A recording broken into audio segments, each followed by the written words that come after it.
Сейчас мы находимся на Коста-Браво, между поселками Палс и Сартит, и перед нами река Тер, самая крупная река в провинции Жироны, которая начинается в горах на высоте 2000 метров и, протекая по всей провинции Жироны, впадает в Средиземное море.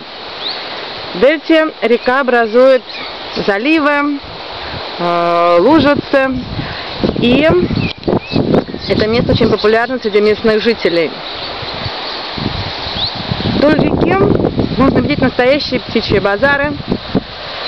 Когда спускаешься по реке на каяке, а здесь есть такие услуги, можно видеть, как из прибрежных кустов, деревьев вылетают журавли, вылетают цапли, аисты здесь гнездятся.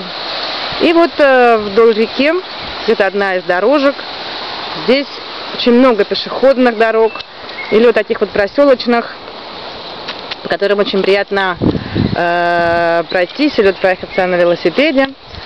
Вдоль реки расположены фруктовые сады.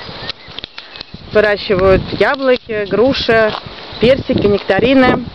Как раз вот там сейчас можно видеть одного из крестьян, который обрабатывает свою территорию. На таких вот палочках, шалашах там выращивают помидоры и фасоль. Как раз сейчас май, время, так сказать, обработки. Здесь урожай снимают 2, а то и 3 раза в год, а помидоры вообще растут почти круглый год.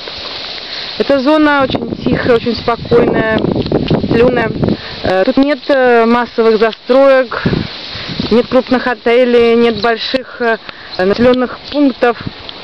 Это буквально зеленый рай, все еще не испорченный рукой человека. Зона сельская, тут много рисовых полей.